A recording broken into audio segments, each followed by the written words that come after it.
todos, comunidade entusiasta e profissional da ferrovia, sejam muito bem-vindos ao Comboios e Companhia. Para os amigos que só agora se juntam ao nosso canal, uma breve introdução acerca do espaço de conversa onde a ferrovia é o tema de destaque, mas outros temas merecem também ser mencionados, tendo a duração de aproximadamente 15 minutos, não alargando muito mais para não cansar a audiência, e a regularidade de publicação 2 em 2 semanas. Embora ultimamente me tenha alargado um pouco mais por circunstâncias da minha vida pessoal. Mas cá estou bem de saúde e aos poucos a tentar ultrapassar alguns desafios pontuais que também fazem parte da jornada das nossas vidas. Este é o vídeo número 9 da nossa rúbrica, é verdade. Já vamos a 9. A expressão curiosa é esta, nas gerações mais antigas, para fazer referência à rapidez de execução de tarefas rotineiras do dia-a-dia e que, curiosamente, segundo reza a história, teve origem a quando da introdução dos carros elétricos na rede de transportes de Lisboa, no início do século XX, substituíam a tração animal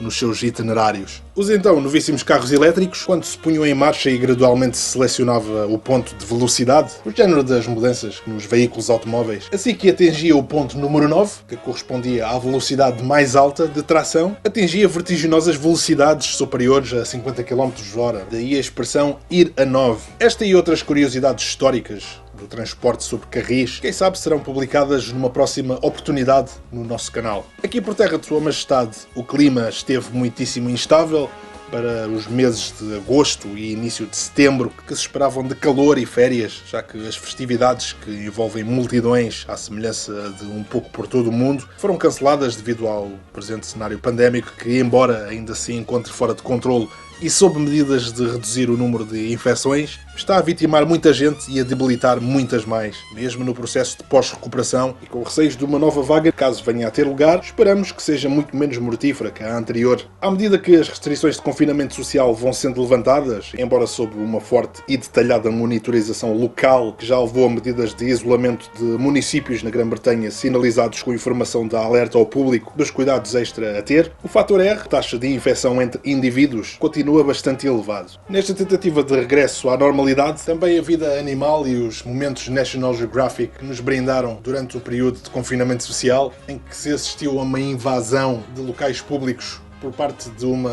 enorme variedade de espécies, retorna agora aos seus habitats. Lembram-se da fêmea ganso na estação ferroviária de York, na região nordeste de Inglaterra, que depositou 4 ovos no hall principal de entrada da estação? Para quem não assistiu ao vídeo onde eu faço referência a este fenómeno raro, vão à descrição do vídeo, que eu lá tenho o link para o Comboios e Companhia, vídeo número 7. Pois bem, a nossa fêmea há cerca de 2 meses e meio deixou de ser vista na estação após mais uma das saídas do seu ninho em busca de alimento, o que era uma rotina aparentemente normal, que deixou de acontecer após alguns dias sem ter regressado e simplesmente os 4 ovos depositados terem sido deixados. Esperamos que tenha sido mais um caso não isolado de abandono do processo de nidificação que tinha vindo a ser cuidadosamente monitorizado, quer pelo gestor da estação ferroviária de York, a LNER, e a Organização Não Governamental de Defesa e Proteção de Fauna, tendo esta última posto a hipótese de o reduzido número de ovos depositados ter sido a causa principal de abandono por parte da fêmea ganso,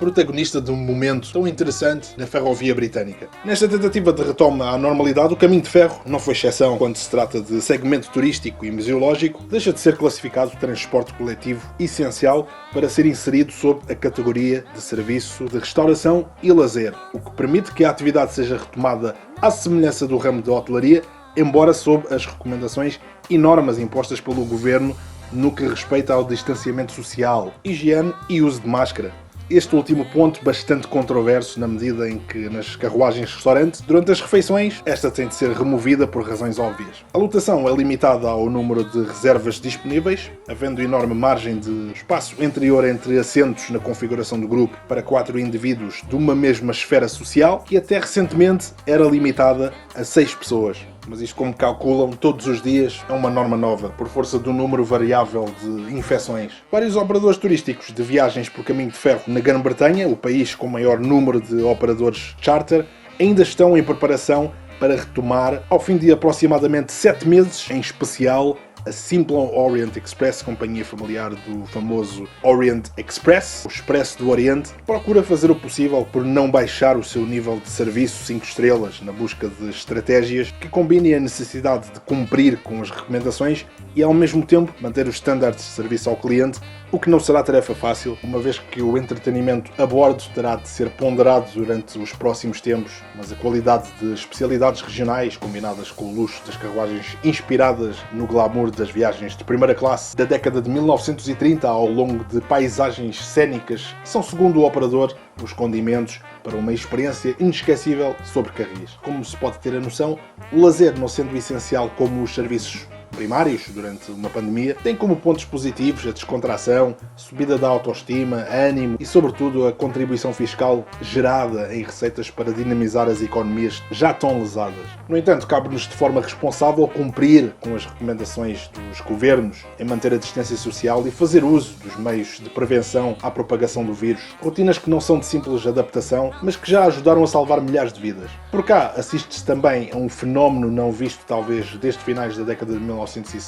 designado staycation, basicamente o oposto a vacation, e que está a ser experienciada pelas novas gerações que durante décadas de espaço único e livre europeu desfrutam da aventura além fronteiras para umas férias a preços em conta, fora do clima típico britânico, que se caracteriza por alguns dias de céu relativamente limpo e temperaturas amenas que subitamente se tornam autênticos dilúvios, que não convidam nada a banhos nem a churrascadas. Mas eis que as medidas de quarentena aplicadas a turistas provenientes de muitos de resorts populares europeus, tais como a Costa Algarvia e o sul de Espanha, contemplados na lista de destinos sujeitos à quarentena no regresso a casa, vieram baralhar os planos de muitos que planearam o seu retiro estival com antecedência para destinos que até estavam aprovados como seguros, mas que subitamente, por força do elevado número de infecções, entraram na lista de quarentena e nem figuras como Grant Shapps, o secretário-geral dos Transportes britânico, foi poupado após ter sido surpreendido com a notícia de que, no regresso à pátria, teria de acrescentar mais uns dias ao planeado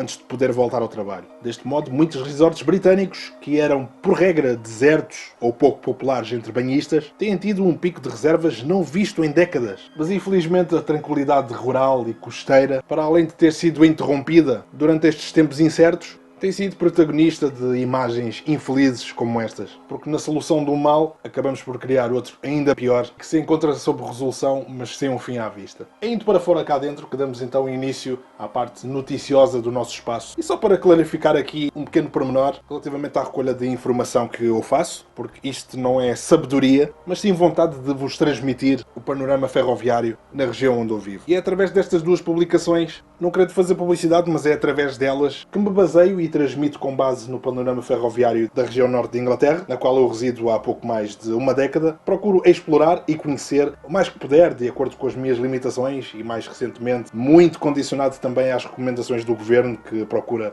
maximizar o distanciamento social a bordo dos transportes coletivos, abrangendo todos os modos, desde o marítimo ao fluvial ao ferroviário, ao mais realçado por força do meu enorme gosto por este modo. Embora a idade e, acima de tudo, a vontade de adquirir conhecimento através de fontes dignas, no caso destas duas publicações, me fazem ter maturidade suficiente para saber observar onde a ferrovia pode ou não se justificar como alternativa fiável e eficiente, pois existe lugar para que cada modo de transporte demonstre que o seu papel é o mais adequado e durante estes tempos incertos a sua ação tem-se demonstrado crucial para o fluir das economias locais e regionais. Dou-vos o exemplo mais prático, o metropolitano de Londres, um sistema de bastante sucesso, do qual a economia britânica depende fortemente a nível socioeconómico. E seria impensável que um sistema do género, nesta altura, paralisasse por completo por falta de passageiros. E a resposta a essa necessidade encontra-se nestes dados obtidos, que mostram a força que um sistema ferroviário tem para a dinâmica económica de um país. Esta é a prova de que temos trabalhadores essenciais a transportar trabalhadores essenciais. E não só, o comércio e o lazer também dependem fortemente de um sistema de transporte para fazer transportar colaboradores e clientes. Vamos então à linha 1 com o tema Viagens Charter, um pouco em continuação ao regresso dos comboios turísticos, embora o calendário anual de excursões se mantenha em cartaz como originalmente planeado e publicado, embora tenha sofrido enormes cancelamentos e adiamentos e à semelhança de todos os grupos do setor turístico, os pedidos de reembolso por parte dos clientes são uma constante. No momento em que as medidas de confinamento social foram levantadas, desde o mês de julho que o novo operador Rail Charter Services iniciou as suas operações no serviço de frequências variadas diárias ao longo do troço compreendido entre as estações de Skipton, no limite norte do condado metropolitano de West Yorkshire, cuja capital é a cidade de Leeds, e a estação de Appleby, situada na mais cénica linha do norte de Inglaterra, o Settle and Carlisle Railway, como é popularmente conhecido. Uma iniciativa levada a cabo para complementar e aliviar os serviços regulares entre as cidades de Leeds e Carlisle, operados pela Northern Railway, o operador de último recurso, sob a tutela e operação do governo e que tem a concessão de cerca de 3/4 das operações no norte de Inglaterra. Este não se trata de um caso de concorrência, mas sim de cooperação entre operadores e que já estava planeado há alguns anos atrás, mas a pandemia veio dar o empurrão para que este projeto se tornasse realidade, embora o planeado seja estender estes serviços a norte da fronteira com a Escócia, muito perto da cidade de Carlisle. E a resposta por parte dos utentes tem sido enorme, especialmente por turistas, deste serviço que já mereceu a alcunha de Staycation Express, dada a sua importância em fazer transportar aqueles que, por força da pandemia, não tiveram outro remédio senão passar as suas férias dentro do território nacional. Eu próprio já me considero um turista imigrante, pois embora viva e trabalhe cá, continuo a conhecer o país. Se vocês imaginassem a vontade que eu tinha de viajar neste serviço, que infelizmente cessou operações com o início do regresso às aulas e que se espera regressar no final deste ano, com os muito incertos mercados de Natal, tenho-me mantido localmente, evitando o uso de transportes públicos e tentado explorar ao máximo aqui à volta de Greater Manchester, e acreditem que há imenso para conhecer. Saltando agora para a linha 2 com nova frota, o relativamente recente contrato de franchising denominado Transport for Wales, que tem o seu perímetro de ação nas operações e gestão de toda a rede ferroviária do país de Gales e suas fronteiras, tem em fase de testes a nova classe de unidades diesel elétricas 230, na linha que liga a cidade de Wrexham e a estação inglesa de Beeston, localizadas no norte do país de Gales, e península de Wirral, na região noroeste de Inglaterra, respectivamente. Só aqui um pequeno à parte. Sugiro-vos que deem uma vista de olhos no vídeo Ateliê Ferroviário número 2, referente às numerações de série e classe de material motor, onde lá irão encontrar a explicação para os prefixos de classe das unidades motoras, como é o exemplo desta nova 230, que se trata de unidades diesel elétricas. Esta e outras referências de links feitas durante vídeos na descrição do vídeo, embaixo dos botões de like do canal Butchikimbo. Continuando então com o nosso segundo tópico, referente às novas unidades da Transport for Wales e o porquê do meu desvio para o país de Gales. Este serviço tem origem na cidade de Wrexham, muito próxima da fronteira do país de Gales com a região noroeste de Inglaterra, estende-se à estação de Beeston. Daí o meu interesse e óbvia satisfação em mencionar esta nova aquisição de frota num serviço regional transfronteiriço perto da minha área de residência. Estas unidades tratam-se do desenvolvimento de um projeto há muito idealizado do comboio híbrido na Grã-Bretanha, cuja tecnologia combina a independência e flexibilidade operacional de uma unidade motora diesel com recurso a fazer uso eficiente de energia elétrica para a sua tração, eliminando o uso constante do modo diesel, tendo em vista a redução da pegada ecológica trilhada pela ferrovia, que, embora não sendo tão elevada comparada com outros modos de transporte, vem provar e perpetuar ainda mais o papel da ferrovia como solução de mobilidade sustentável de futuro. No entanto, nem tudo foram rosas no arranque deste projeto, marcado por incidentes e contratempos, mas parece que finalmente as coisas se resolveram. No outro vídeo de temática técnica, falarei um pouco mais acerca da origem desta nova classe de unidades triplas diesel elétricas 230, que surpreendentemente, de novas só mesmo a cara e a tecnologia montada, pois já a carcaça tem origem numa das maiores fontes de receita e desenvolvimento económico de todo o Reino Unido, que foi aqui mencionada neste vídeo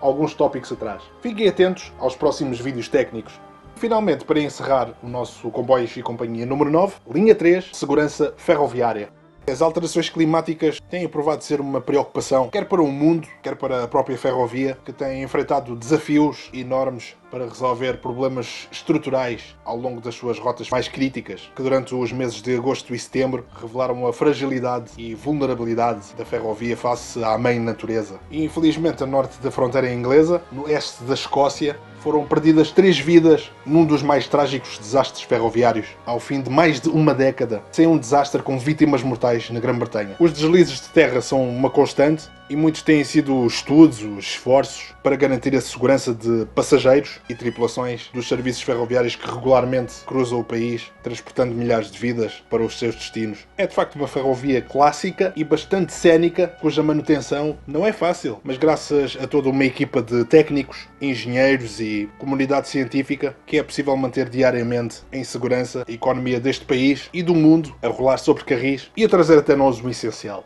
Ficam aqui algumas imagens quase de cortar a respiração de alguns percursos aqui na região norte de Inglaterra que têm merecido especial atenção para que continuem a servir o país de forma segura. Assim me despeço para o próximo vídeo. Desde já agradeço a todos as vossas visualizações. Sugiro-vos que protejam-se, divirtam-se com responsabilidade, sejam felizes na minha companhia.